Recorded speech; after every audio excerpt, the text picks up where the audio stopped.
13th overall in the NBA and started his own company and foundation with his first NBA check.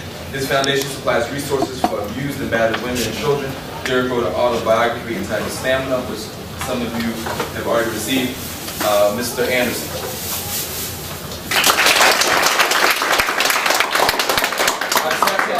Our second panel is Michael Walton. Michael Walton is a world-class professional athlete, track and field athlete with a heart for guiding young lives in a person. With passion for community activism, Michael, under the direction of legendary track and field coach Al Joyner, has garnered international reputation as a top runner. It is his belief that true success is measured not only by accomplishments, but also by what we are willing to invest in our next generation. Through his foundation, he has had a profound impact on young people and continues to create opportunities that educate them while inspiring them to be great. Mr. Walton.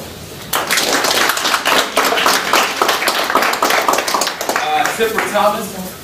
On May 7, 2004 was the day William Joseph Thomas' life changed completely. He was an innocent bystander in the shooting incident that took place at Randallstown High School. As a result, the one-time three-sport athlete was left paralyzed from injuries sustained from the shooting. Some would describe him as a victim. Today, William, or Tipper, as we all know him, can no longer be described as a victim. He is a humanitarian, a philanthropist, an entrepreneur, an engineer, and most importantly, incredibly resistant. An amazing story. Mr. Thomas. And finally, last but not least, Mr. Etan Thomas is a former American professional basketball player. Played 9 seasons in the NBA, 6 with the Wizards. He is more than an athlete. He's called a gentle giant, a rebounder with a cause. Now he can add publishing to his list. He released his first collection of poems. Thomas defies the stereotype of a political athlete, plants his roots in budding literary career. He's a graduate of the Syracuse University, as I am. Mr. Thomas.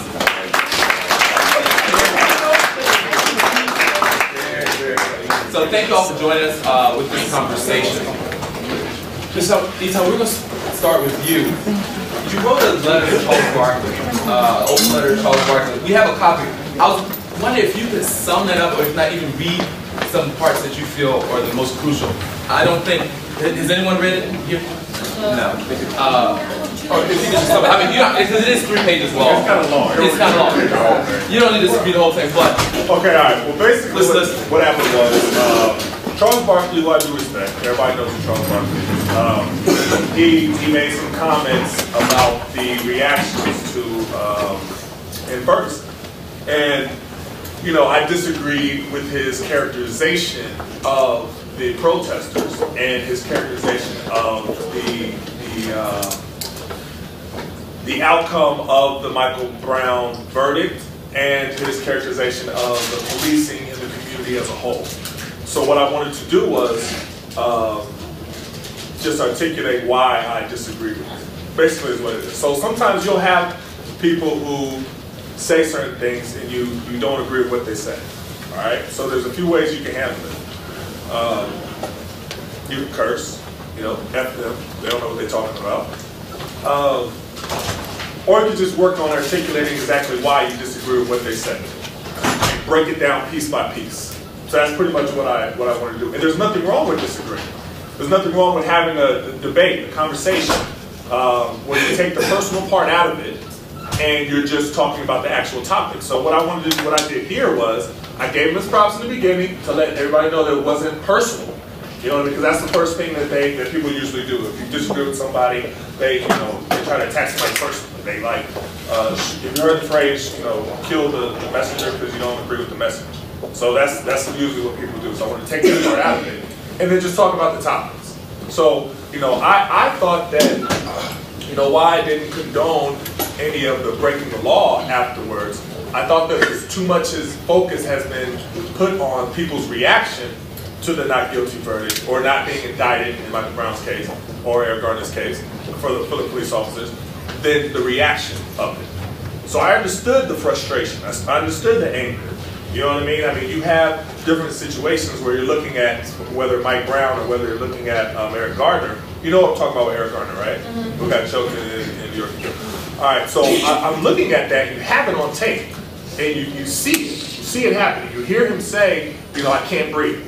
You know, you see that they thought that he was selling loose cigarettes, even if he was, right?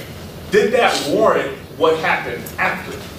You know, they just kind of jumped on him. And for it to result in him losing his life, I don't understand how the cops weren't indicted to at least even see if they did everything correctly. So that's what I articulated with the letter. This is too long for me to read. Yeah. But that's what I articulated with the letter. And the reason why I feel it's you know, I felt that the media immediately started turning the attention on the people's reaction to it. And showing all the protesters weren't violent. All the protesters weren't breaking the law. You know what I mean? I mean, that's just the truth. Me and my cousin Temple went to a rally right here in DC. So they characterized it though as everybody. And it just, you know, I don't like when they put everybody in one box. So a lot of times y'all get put in one box. The youth of today. You know, I speak at different panels and Derek speaks at different panels, and the topic is, what's wrong with the youth of today, right? And so they put it in one box as, well, the youth of today, they listen to that rap music, and they this, and they put everybody in one box. I mean, hey, y'all laughing, but they say it all the time. You know what I mean? The pants sagging, the hair, or hip hop, some reason. And so what I have always been was, you know, I used a position that I'm having, you know, blessed to play in the NBA for 11 years. 11 years. But I have a voice that I can use. So a lot of times I like to speak up for the people who don't have that voice. You know what I mean? As an athlete, we're able to write an open letter to Charles Barkley, and a lot of people read it. You know, they get passed around, and, you know, I'm invited on this show and on this show, on CNN, on MSNBC, to talk about the fact of why I feel that you can't just say that entire culture is wrong and talk bad about them all. Because it happens so much, and it happens with our youth a lot. So while I'm out there defending y'all, because that's what it usually turns into. I mean, he was right at the Congressional Black Caucus when I was just there this summer. And I was the youngest person there. And I'm defending y'all to a group of intellectuals that want to label the problems of what's wrong with the youth, right? Pretty much. They want to say it's because of this. I'm like, wait a minute now. You know, look at this side. You know, and I'm arguing for you, but at the same time, so that's when I'm talking to them. When I'm talking to you, I'll tell you honestly, stuff isn't fair. And it's not going to be fair. And it ain't been fair for a long time, but you still got to figure out a way to be successful despite it being unfair. And that's the honest truth. You can't do what other kids do. That's just it. You get in front of the judge, they're not going to give you the same sentence that they give other little kids. That's just the honest truth. I mean, and we can talk about how unfair the system is, because it is unfair. We can talk about the prison, school, the pipeline. I don't know if y'all know what that is. We can talk about that till we're blue in the face. And it is a real thing. It's not like fictitious. You know what I mean? There is an actual school to prison pipeline that is put in place for you to fall into. Right? But if we identify that, you can't fall into that. Sometimes you might have to work twice as hard, 3 times as hard. That's just the reality of it. But somebody has to tell you where things are set up that aren't fair. So our dealings with the police, this is why I have this shirt, Black Lives Matter. Have y'all heard this phrase?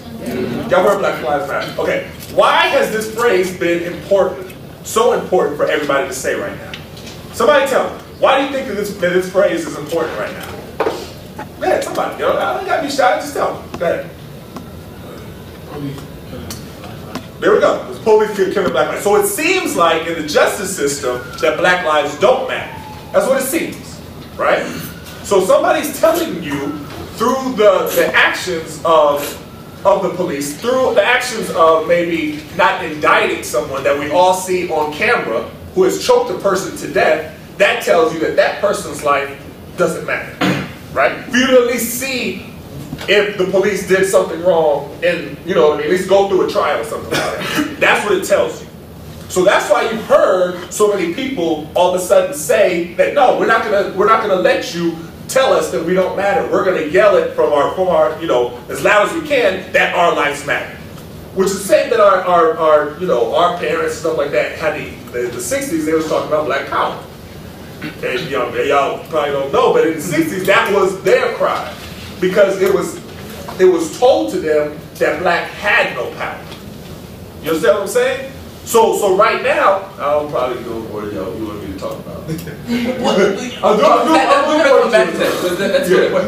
What were some other immediate reactions from everyone else in the panel, Mr. Anderson, Mr. Walton, in terms of when you heard about the Ferguson, what happened in Ferguson, as well as the trial, the lack of indictment in New York City? I knew it was a wake-up call. It's like the Rosa Parks situation.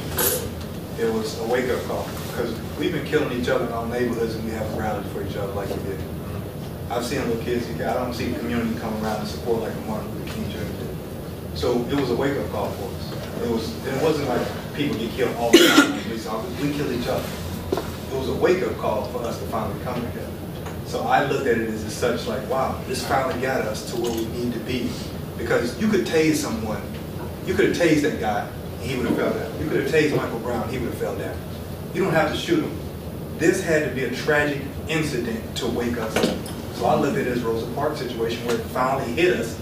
Okay, now they've been disrespecting us for so long. What are we going to do about it? And it finally came to fruition. And it took that because, again, crime and everything in our own communities. How many communities you see rally for each other when they kill each other?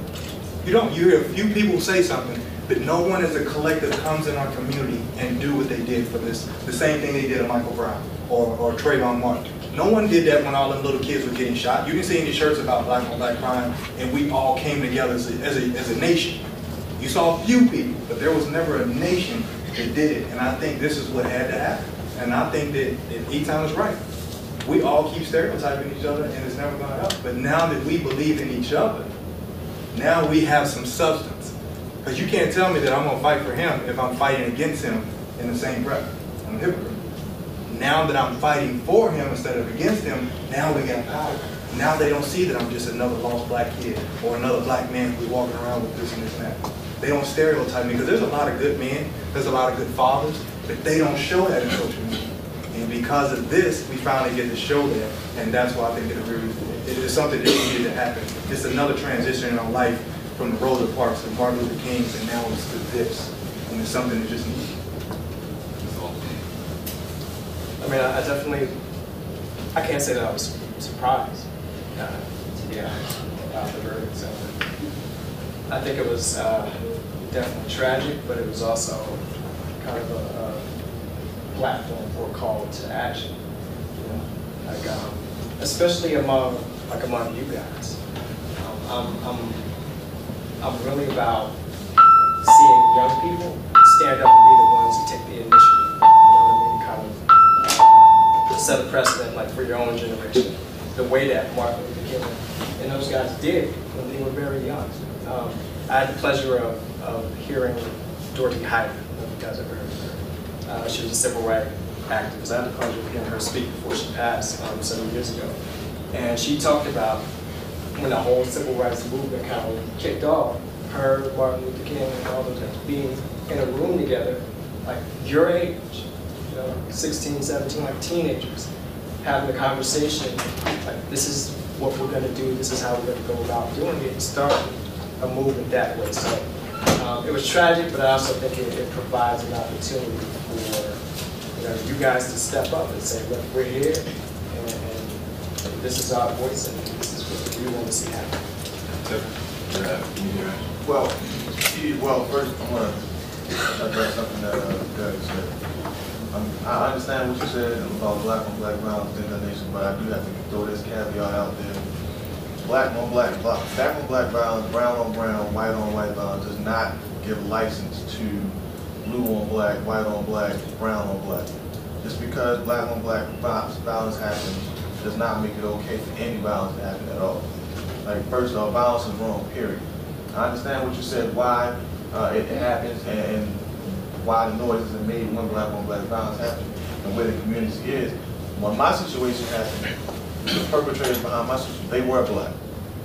But, in credit to your point, to where some people do rally around this situation, my entire community did rally behind me and the other guys that were shot in my situation. It was 4 of us in total. It was 4 of them in total. The community did rally behind us, and they still have continued to rally behind me and my efforts in the community. And that's why I come back and do things that I do now.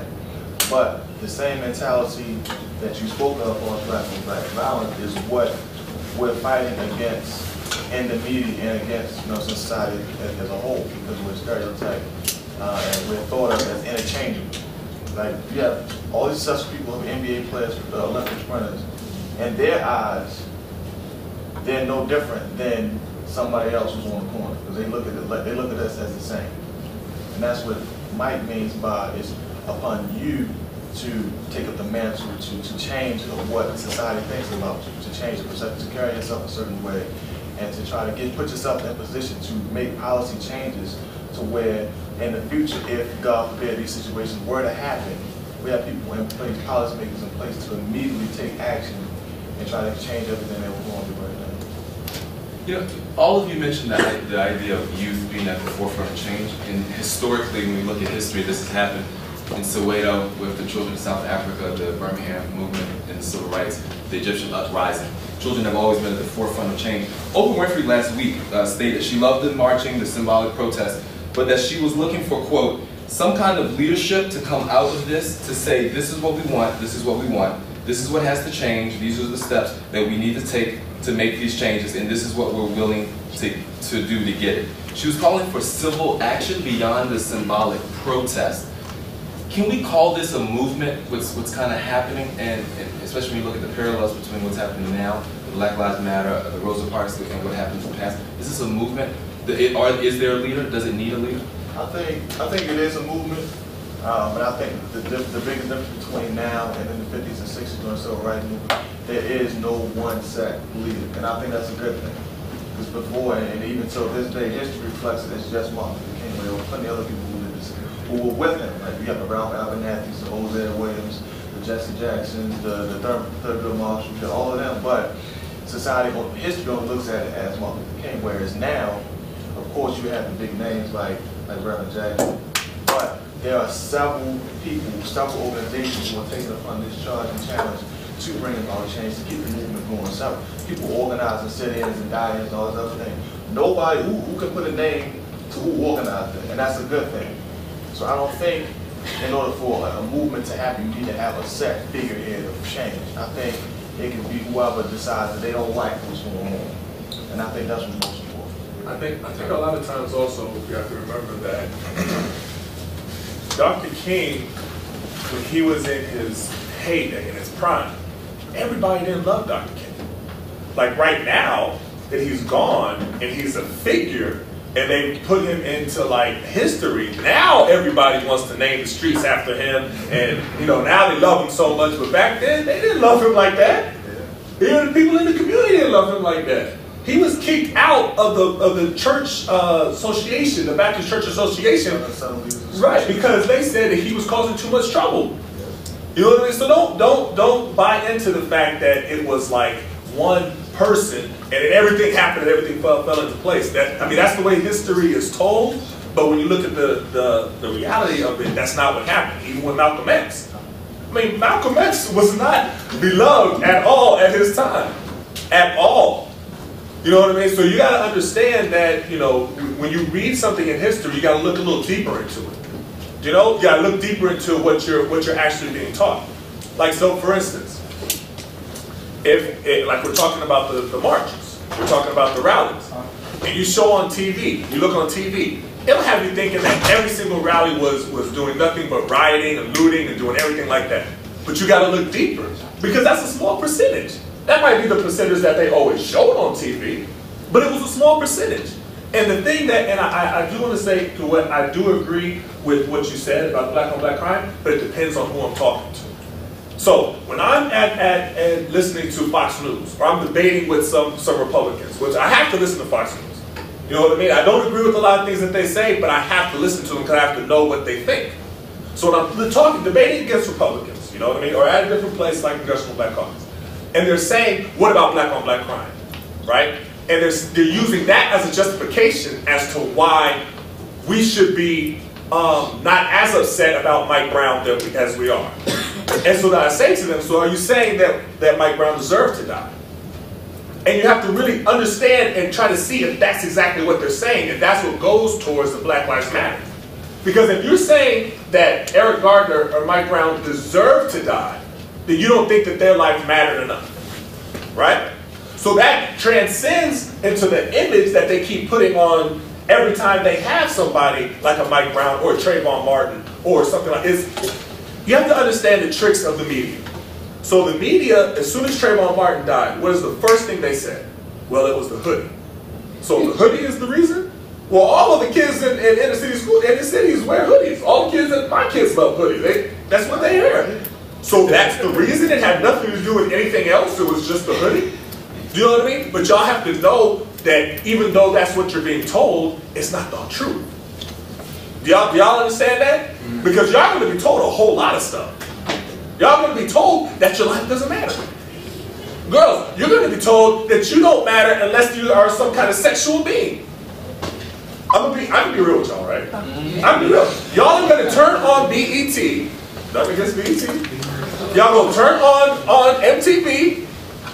Y'all gonna watch Nicki Minaj. Nicki Minaj actually is very intelligent. She is. But what does she show? What is the only thing that is like her biggest asset? Right?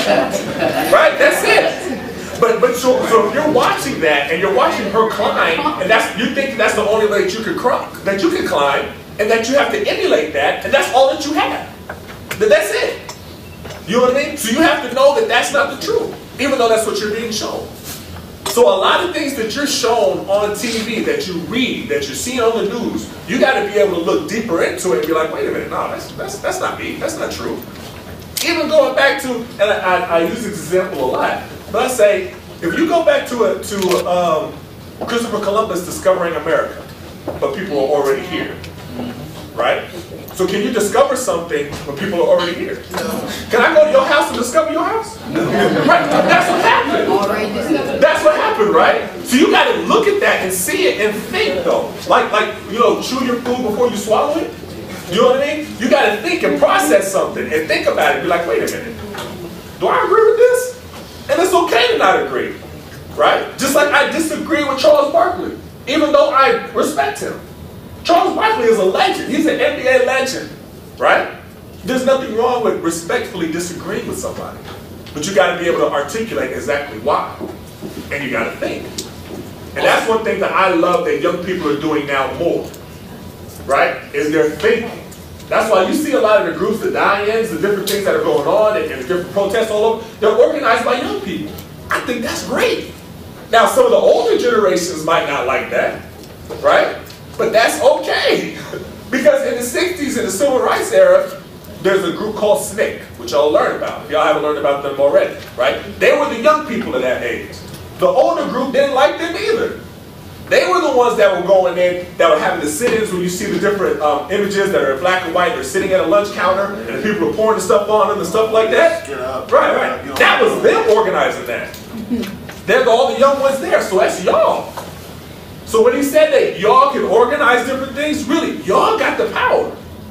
And that's the truth, though. Stuff is not fair. Stuff is not right. Yeah, you should be angry about certain things, but there's a way to show the anger, right? There's a way to show. You should. Looking at the news should make you angry. Because a lot of stuff is messed up. Right? But what you got to do is to figure out how to change it. And then also how to be successful despite what you see. Right? And that's where the trick of the game is. Because a lot of people fall into the traps. Like, everybody's telling you this is right here. And then you just go and you fall into it. You can't fall into it if everybody's telling you it's right there. There's a lot of traps being set for you. Okay? There are. But right now, y'all can control everything. With your mind. With your mind, really. That's not like a cliche or anything like that, just to say. You have to look deeper and have a plan. Everybody, all of y'all want to be successful in life, right? Raise your hand if you want to be successful in life. Just let me know. All right, cool. All right, now, raise your hand if you have a plan on how you're going to be successful. I'm not going to ask you your plan, just if you have a plan.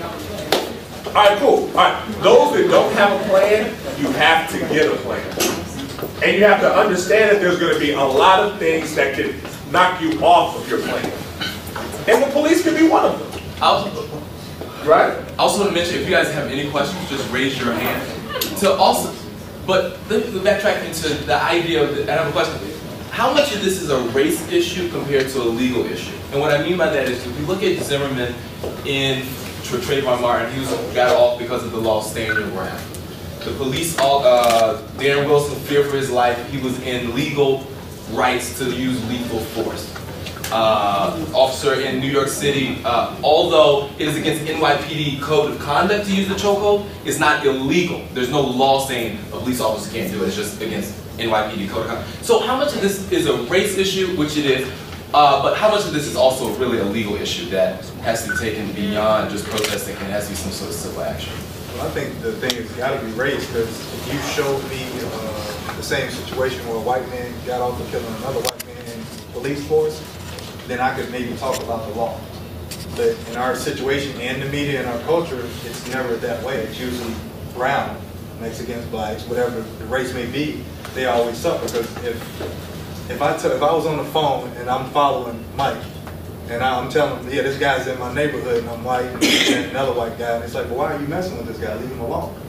But when we hear it on the phone and he still shoots him and he still gets off, it's like he told on himself, but then he got off. That's a race issue. That has nothing to do with the law, but the law says you should have stopped following me. That is the law. Leave this man alone. Like, that is the law, correct? So it's not a law issue. It's a race issue.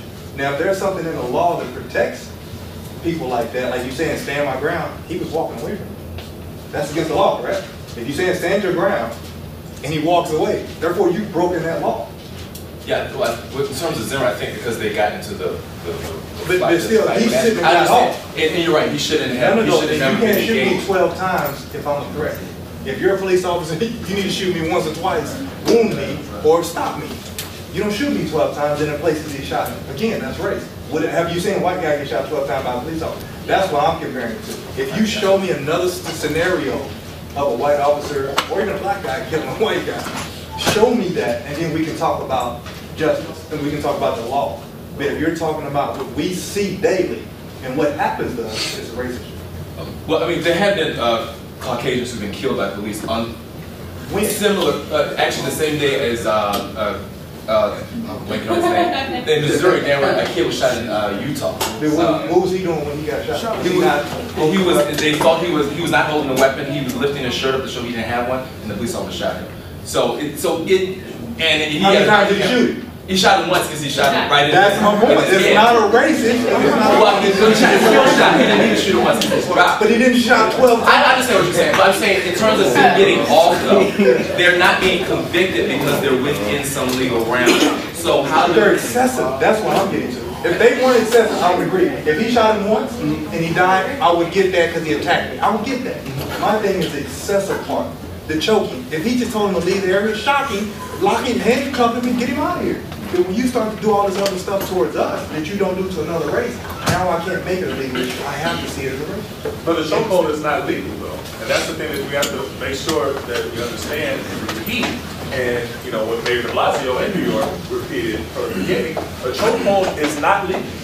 So back there, it was a reason for him to be indicted, to see what exactly happened if it was in the boundaries of a legal aspect. Now, just from a chokehold in itself, illegal, right? For a police officer to use a chokehold on a suspect. I think from what I've looked, it's not. There's no New York State law that says that. It's just an NYPD guideline. It's in the actually Burton, the New York commissioner, he said that immediately, and Mayor de Blasio said that. Yeah, and immediately. As soon as it happened, that's what they said. That was their on record saying. He's the police commissioner and he's the mayor.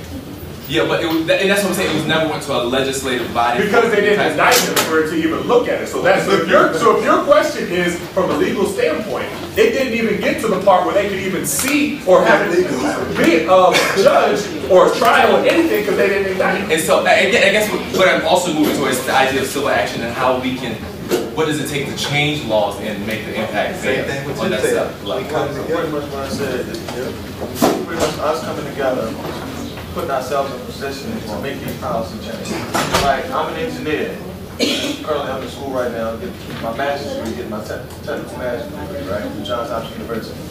Since all this has become happening, I sort of kind of had to change of heart. So while I'm thinking about going to GW and enrolling in a public policy program.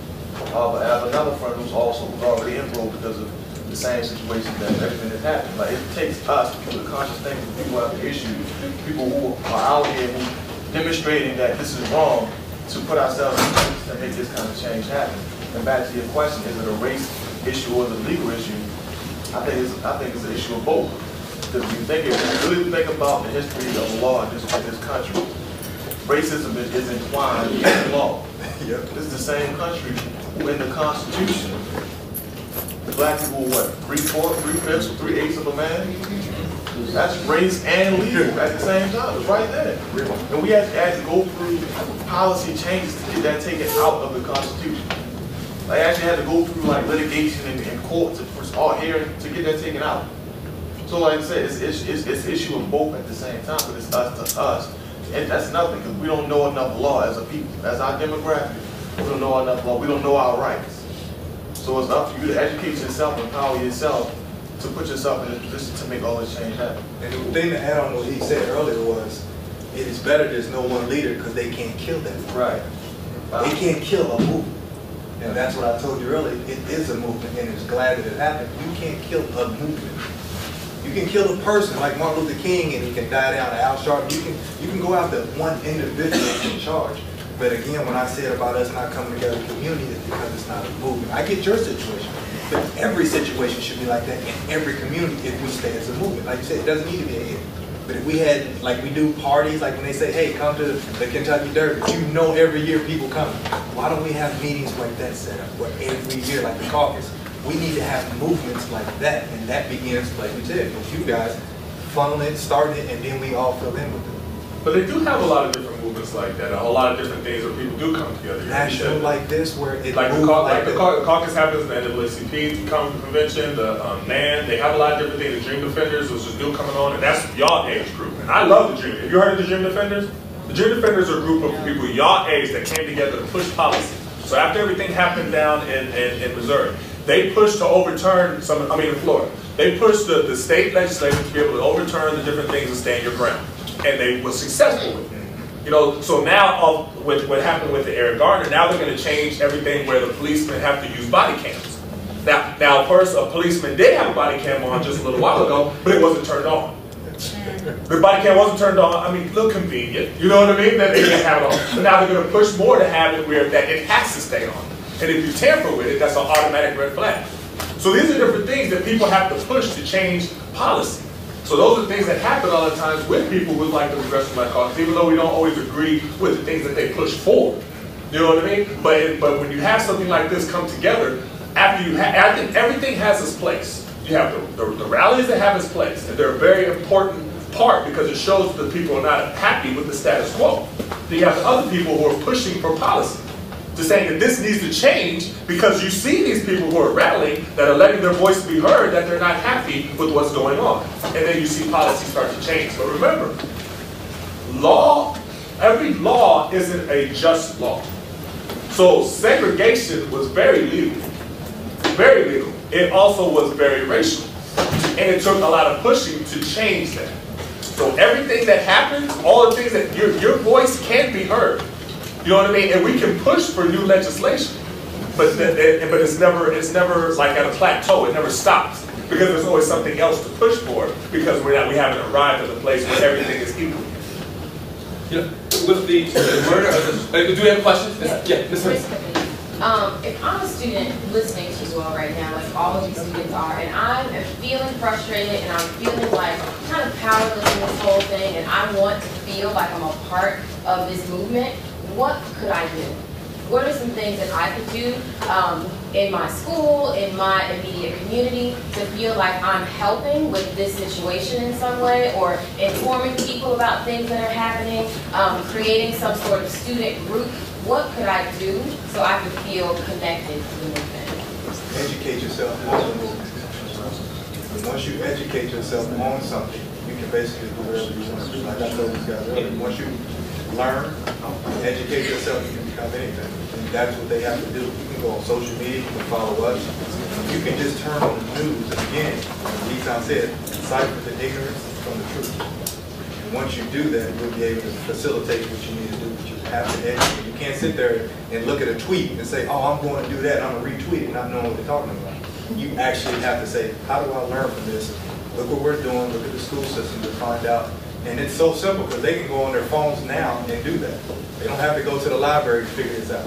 And if they want to do policy like he said, you want to change your degrees and foreign policy, the laws, whatever you feel justified to do it. Like write down now what you're so pissed about and say, how can I change it? And then learn how to change it. And also listen, there is strength in numbers. A whole group of youth activists met with President Obama after the rallies. Y'all know that? They were your age. A whole group of them. Because they pushed and said that we want to meet with you.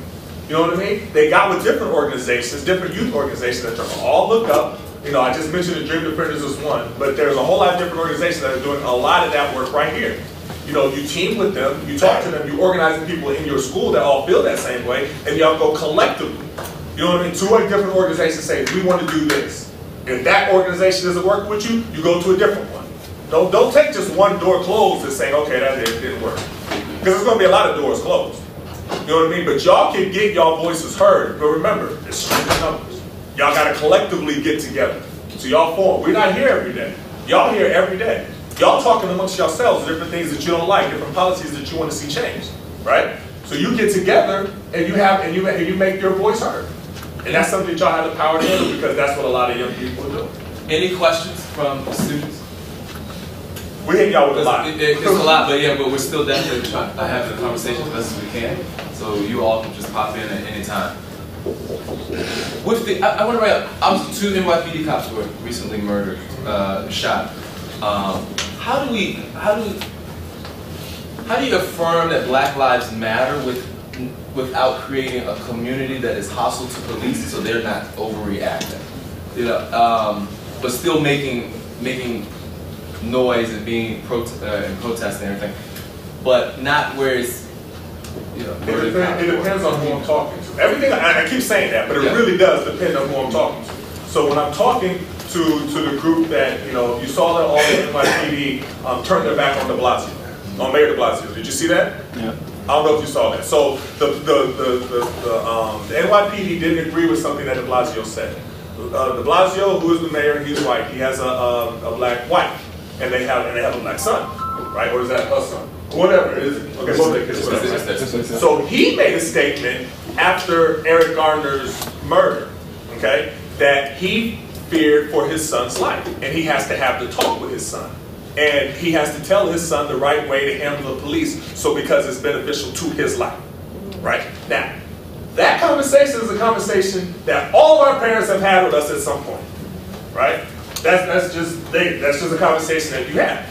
And the police department got offended by it, right? So what they did was they turned their back on him when he came and he visited the police that were murdered.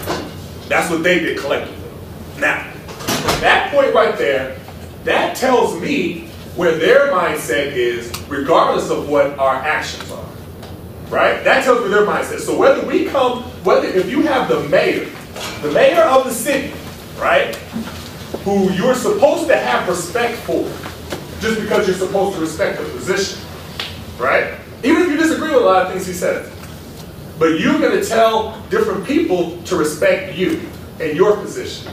Saying the police department is telling all the community to respect them. But then what they show is disrespect to a mayor because he says something that they don't like. Now that's when I'm talking to a different audience, right? When I'm talking to y'all who are in the position, right? You sometimes have to give people the respect who don't deserve respect because it's beneficial to you. Because they have the power in the situation. And you have to be able to recognize who has the power in the situation. So you're going to be stopped by the police, okay? I'm going to break all that down and be all the way real with y'all. Y'all are going to be stopped by the police, okay? They're going to be completely in the wrong. Okay? Real quick, can you share the story that you shared downstairs about when you were stopped and self-controlled? Okay, that's cool. Yeah, that's cool. I just wanted to Ezra, go. That's fine, I can do that. But they're gonna be completely in the wrong, right? You're not gonna have done anything wrong if you're not doing anything wrong. Okay? And you have to maintain a level of self-control because they're the ones that have the power in the situation, even though they're in the wrong. And that is a hard thing to do. Now, I'll tell you a quick story. I'll try to say it quick. All right. I was in high school, junior high school, on my way to one of the biggest games, biggest rivals. We was playing Central. When I went to Booker T. Central was one of our biggest rivals, right? So I'm driving, and the police stopped me. He said, hey, you look familiar. So you sit right here, and we're going to figure this out. I'm like, well, did I do anything wrong? Did I speeding? Like, listen, just sit right here and we'll figure this out. Like, all right. So I'm sitting on the curb, okay? A backup comes, backup to the backup, another backup. So 4 police cars, right? All the police sirens, all the police getting out, and, they're trying to, go through my license, go through my registration, go through my history, you know what I mean? Where were you this time? And I'm like, what do you mean? So I'm trying, but I have to maintain control. I haven't done anything wrong. I'm on my way to a game, right? So they're like, no, you look familiar. We've seen you before. They thought they saw me before from a mugshot. Okay, so they're going back over through everything. 45 minutes later, now I'm sitting there on the ground, right? Sitting on the curb. You know when people pass and they see the police sirens, everybody looking at you? It's embarrassing. So 45 minutes, right? All these people passing me, looking at me, right? So then after a while, 45 minutes later, the guy said, oh, it turns out, they saw me from being in the papers from playing basketball. They thought they'd see me from a mugshot, right? So the police just said, hey, you know what? Stay out of trouble. And that was it. And I'm like, wait a minute. I'm thinking to myself, wait, he ain't gonna apologize to me? He ain't gonna say he's sorry? He ain't nothing, right? So in that instant, I wanted to cuss out every single one of the policemen. That's the truth. That's what I wanted to do. Had I had done that, there was one policeman right there that was standing right over there to the side. Didn't say anything the whole time. Was standing there just like this, looking at me. And that's all he was doing. He didn't say nothing. He didn't do nothing. He just stood there and had his hand right here on his gun. So they were just waiting, he was at least, just waiting for me to give him a reason. That's it. If I showed like I was mad about anything like that, that's all he was. And I'm an emotional cat, as you can see. I'm talking, you know what I mean? I speak, that's how I do. I'm emotional. But you got to realize when it's not going to benefit you in any way, shape, or form for you to prove your point of being right. Do you understand what I'm saying? And that's a hard thing to do. You know how hard that is? You know how hard it is for me to bite my tongue in that instant? But if I wouldn't have, I ain't gonna tell you what would have happened. And that's you're gonna deal with situations like that in life. There's gonna be a situation when a teacher, and I said it last time, not here, okay, but maybe a teacher doesn't like you. And maybe they're waiting for you to do something out of line so they can kick you out of their class. Right? But they have the power. You're not gonna win. You got to know how to recognize a situation where you got to figure out a way to prove the teacher wrong, and after you get a good grade in the class, say, "Ha! I told you so." Afterwards, right? But right then you got to get to that point. So if you mess up right there to tell her how you feel, then you kicked out of class, you flunk, you got a bad mark, then everything's spiraling, and you're the one who get in trouble. Yeah, maybe she's going on about her business, whether she like you or not. So my point of saying that is there are going to be a lot of situations where things are not fair. Now, I'm going to a different place. A lot of us are going to a different place fighting for it. Fighting to push legislation. Fighting to change this law. But you got to be able to recognize a situation where you don't have the advantage. And if you do push it, it's not going to be to your benefit. And that's the bottom line that I think a lot of young people, and myself included, have to be able to recognize. When you just need to shut up, right, and get yourself out of the situation. Any questions from students? We want to hear from you all. Have a conversation. Questions or reactions? You don't, or if you just have something to say. Siobhan. Why do police have that much power? Why do police have that much power? I agree with you because I don't think they should be the judge and the jury. I don't think they should be able to take, I agree with you completely, but we can deal with what should be changed and then what is the reality of the point. You know what I mean? I can tell you so many stories of times where I've got stopped just since I've been here in DC, and I didn't do nothing wrong at all, at all. They see a black man in a nice car. I don't even like. I don't know if any of y'all like Virginia, but I don't like Virginia because anytime I go there, I have an issue. Since I first got to DC with the Wizards, you know what I mean? And I wish they did have that much power. I wish they had to prove why they actually are doing the things that they did. I wish they had to document stuff. Well, and if they didn't do it, then there was going to be checks and balance, and they could get in trouble if they did something wrong. But that's not the way it is. You know what I mean? So sometimes you have to just you have to figure out how can I get out of this situation. And if I really want to push it and argue and tell this cat off and cuss at him and all that, what's that going to accomplish? And that's the bottom line. You know what I mean? And it shouldn't be like that. That is not the way that it should be. A policeman should not be able to snatch you up and you did absolutely nothing wrong. I agree with you completely. Stop and frisk, y'all heard that phrase, stop and frisk? That it goes on in New York? All right, they're cutting it down now, right? My little brother lives in New York. He's been stopped and frisked so many times where he's just been walking and they're just like, hey, come here, get on the wall. All right, stop you. All right, you have nothing? Okay, go on about your business. That's stop and frisk. Means they can stop you for no reason at all. You know, in different places they have it, it's called different things. But in that instance, if he bucks at the cop, if he says this, that, and the other, then what's going to happen from then? The situation's going to get worse and worse and worse. So certain times, self-control is a hard thing. Now, I'm going to be real with y'all. It is hard to bite your tongue and be able to just keep it cool when you know that you're being done wrong. It's hard, but you just got to think. Yo, I deal with cats that are I work with correctional facilities a lot, right? And with a whole lot of young cats that didn't have self-control. They weren't bad cats. A lot of them just make bad decisions.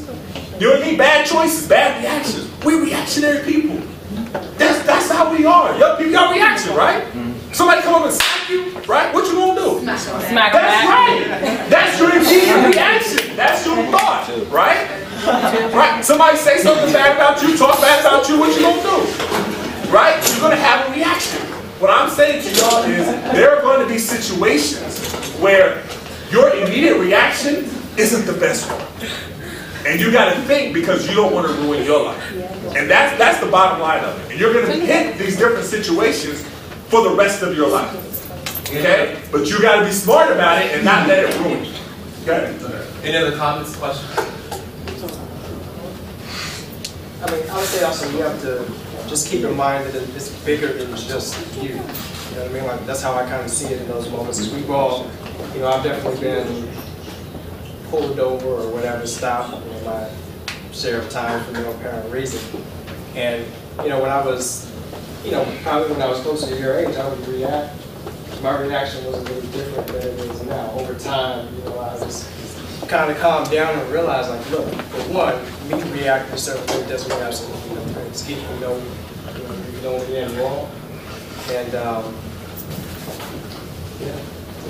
All right. So we're gonna give each panelist 2 minutes to close out. Last thoughts, last action items that these young people can take to fulfill all the dreams. Start with you, Etan. All right, I'll give it short. You know what I'm saying? I want y'all to be successful. That's the bottom line. I want y'all to be successful in whatever it is that y'all want to be. Y'all can't let anything or anyone stop you, no matter what that anything is or no matter what that anyone is. So whether it's somebody who is your friend, maybe whether it's a teacher, whether it's a policeman, whether it's a societal rule, whatever it is, you got to figure out how to be successful despite any of that. And you don't use stuff as an excuse. You know what I mean? You see stuff that's not fair. There's a whole lot of stuff that's not fair, but you got to be successful despite it not being fair. Tip. You see something that you don't like, it's up to you to change it. And I mean that from an overall point of view and from a personal point of view. I didn't like what happened to me with me getting shot, especially on something I had nothing to do with. But it was a mentality that those young men had adopted, that they had been bred in, that led to them feeling like, I let this kid disrespect me, so I got to get him back. And anybody who was with him, anybody who was social, my teammate was the guy that they was looking for. My running back, I played wide receiver. Had plans to play college ball and never got it over because my injury. But it was that mentality that's been breeding especially in a city like Baltimore for so long, and it's even down here in DC, it's in New York, it's everywhere.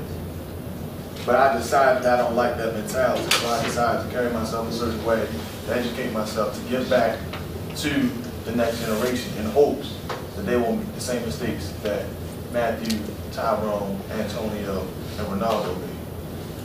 They're serving over a combined of 160 years in jail. I was 17 when this happened. This was 10 years ago. So for the last 10 years, I've been fighting this mentality of I got to get them back. You know what I'm saying? I'm a thug. I'm not going to take no disrespect. I've been fighting that for the last 10 years. And it's going to be a long road ahead. Because it's not going to happen overnight. It still hasn't happened in 10 years. But does that mean I'm going to quit? No. I understand what it's going to take. I understand I have to live my life a certain way. I understand I have to come out the house dressed a certain way. I understand I have to talk and act appropriately when I'm in public because I never know who's watching me. You can see me from a mile away because of my disability. I'm fine with that. But if I have to do what I have to take to set an example of that, you can come from a city like Boston, you can be shot, but you don't have to be a drug dealer. You can go off and be an intellectual. That's what I will do. Like I said, I'm changing what I don't like. What do you want to change about what you don't like?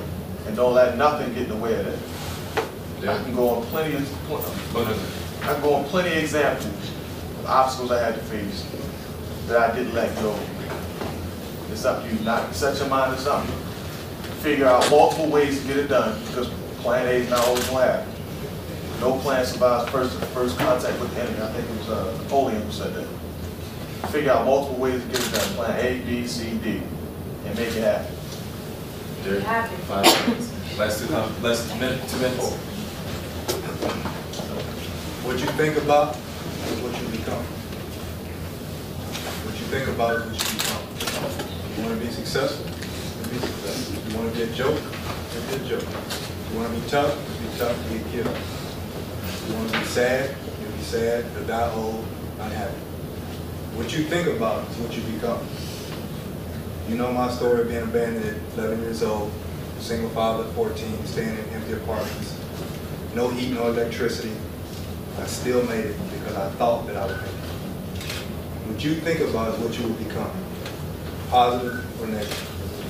You want to change something, you do it together like we all said. We're doing this together, we're not individuals. I'm not here because I did it on my own, I'm here because somebody gave me a chance. They give you an opportunity, you take advantage of it, we come together as a team, as a unit, and you win. What you think about is what you become. Well, first I want to thank you guys for coming. I know this was your lunch break. You guys came in here with your lunch. I mean, so to me that even says something about you. I'd also like to thank, and you also thank as well, your administration for having this. And programs like we did today, your administration, Ms. Tyndall, all the teachers that are here care about you enough to do things like this because they want to see you become successful. So I'd like to give them that.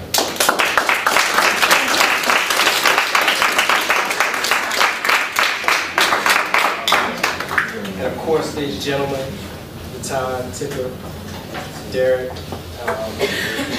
again, like we're, you know, like Derek said, we're joining forces and stuff. Like we're all over the place together, you know, as a team in different instances, speaking on behalf of the youth, on behalf of ourselves, but really because we care, we want to see you guys be successful. And my last thing to you all would be, I mean, just the power is in your hands, you know, but you guys have to take action. It's not enough just to get passionate about something, to see something that bothers you and just let it be that.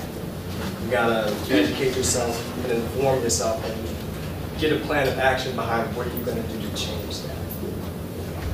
And this is it. Sitting in this room, you guys are the future. If something's gonna change, y'all gotta change it. So we're, you know, rooting for you guys just as much as you guys are. So again, thank you guys for being here. This has been a great discussion. It doesn't stop here. Continue to read, research, ask questions, discuss, and take action. Let's give a final round of applause.